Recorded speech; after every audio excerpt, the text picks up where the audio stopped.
Assalamualaikum warahmatullahi wabarakatuh.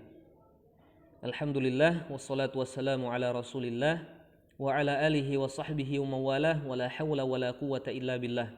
Allahumma 'allimna ma yanfa'una wanfa'na bima 'allamtana wa zidna ilman tanfa'una bihi ya rabbal alamin. Tayyib. Adik-adik yang dirahmati Allah Subhanahu wa taala, pada pertemuan yang lalu kita telah membahas tentang surah Al-Mu'minun ya, ayat 12 sampai 14 yang bercerita tentang proses embriologi ya, proses terbentuknya janin sampai dia menjadi manusia yang sempurna ya. Masih di bab 1 hakikat penciptaan manusia. Baik, maka pada pertemuan ini insyaallah kita akan membahas ya, surat berikutnya, yaitu surah An-Nahl ayat 78 ya, baik dari segi cara membacanya dengan bacaan yang baik dan benar serta terjemahan atau penjelasan singkat dari surat ini. Baik, surah An-Nahl ya, juz 14 ya. Surah An-Nahl ini surat ke-16 di juz yang ke-14, baik, ayat 78. Ayat 78. Baik. Mulai dari sini ya. Sampai di sini, di bawah. Tayyib. Perhatikan cara bacanya. A'udzu billahi minasy syaithanir rajim. Baik, jadi lafaz ta'awudz ya, bukan a'udzu, bukan a'uju ya. Tapi a'udzu. Kemudian billahi, bukan biullahi. A'udzu billahi minasy syaitani, huruf shin. Minasy sya, bukan minassa atau minassa. Minasyaitonir rajim. Nir rajim huruf jim ya, bukan nir razim. Tayyib. Dengarkan lagi. A'udzu billahi minasyaitonir rajim. Bismillahirrahmanirrahim. Wallahu akhrajakum min butuni ummahatikum la ta'lamuna syai'a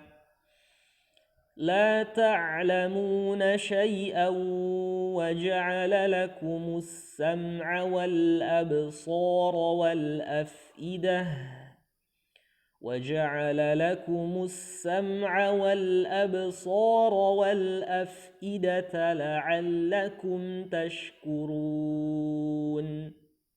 Baik, silakan diputar berulang-ulang ya, difahami, ditiru cara bacanya agar kalian bisa membaca dengan bacaan yang baik dan benar. Baik, selanjutnya kita bahas terjemahan atau penjelasan singkat dari ayat ini. Tayyib. Allah berfirman, Wallahu akhrajakum min butuni ummahatikum. Dan Allah mengeluarkan kalian dari perut ibu kalian.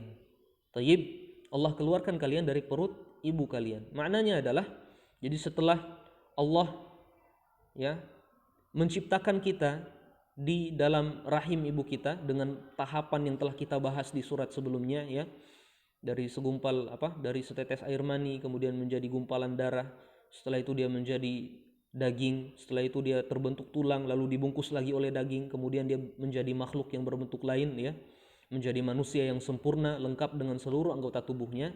Maka setelah proses yang cukup lama itu ya, kurang lebih 9 bulan, maka kemudian Allah keluarkan dari perut ya, Allah keluarkan kita dari perut ibu kita. Maknanya adalah Allah mudahkan ibu kita dalam proses persalinan ya, karena tidak sedikit ya janin yang terurai, yang keguguran ya, atau dia meninggal masih di dalam rahim sebelum dilahirkan ya.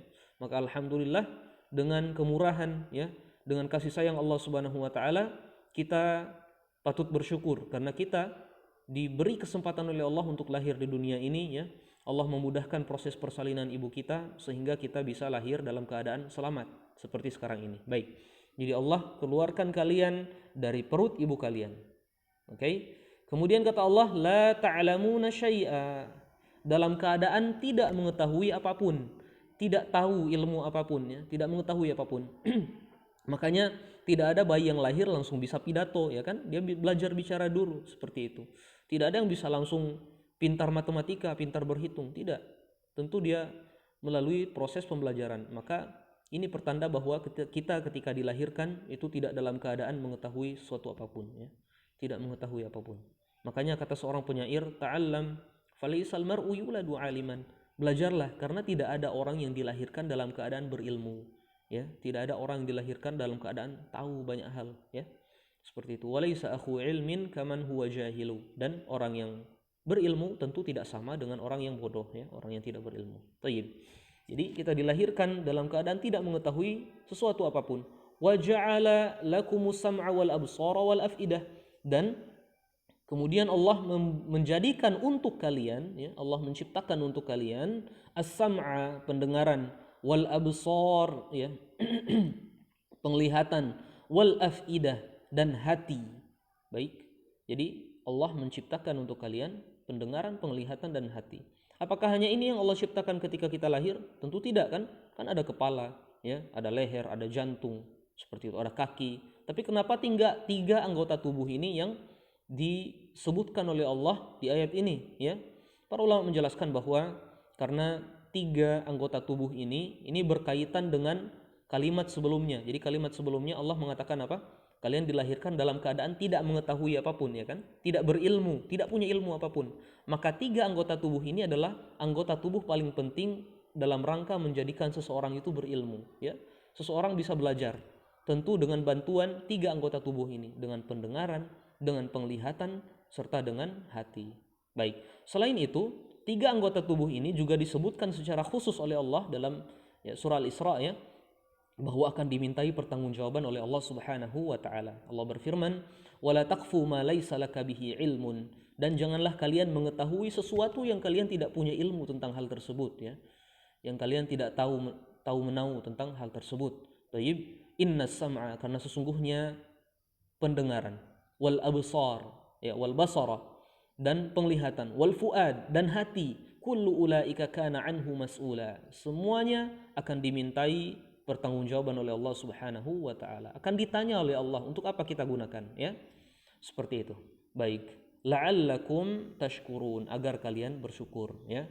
Jadi tujuan Allah melakukan semua ini yang Allah beritakan dalam surat ini, ya, mulai dari sebelumnya kita diciptakan di dalam rahim, kemudian kita dilahirkan ke dunia ini dalam keadaan tidak tahu apapun, lalu Allah bekali kita dengan anggota-anggota tubuh penting tadi agar kita bisa menjadi orang yang berilmu, ya.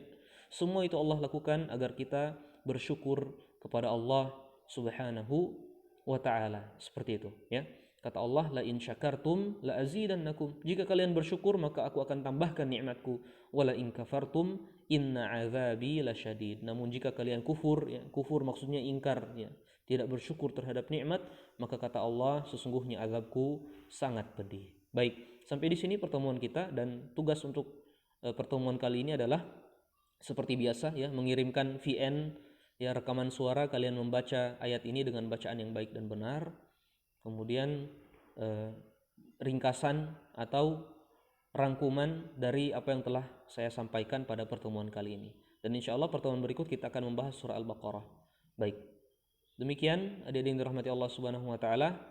Ya, tetap semangat, tetap beramal soleh, karena kita berada di 10 hari pertama bulan Zulhijjah, yang kalau kita beramal soleh sekecil apapun namun ikhlas karena Allah Subhanahu wa taala, maka pahalanya sangat besar, lebih besar dari jihad fi sabilillah. Baik. Kemudian di hari Kamis nanti jangan lupa untuk puasa Arafah, karena puasa Arafah itu fadilah atau keutamaannya bisa menghapus dosa-dosa setahun yang lalu dan tahun yang akan datang. Baik. Demikian hadirin yang dirahmati Allah Subhanahu wa taala, semoga bermanfaat. Assalamualaikum warahmatullahi wabarakatuh.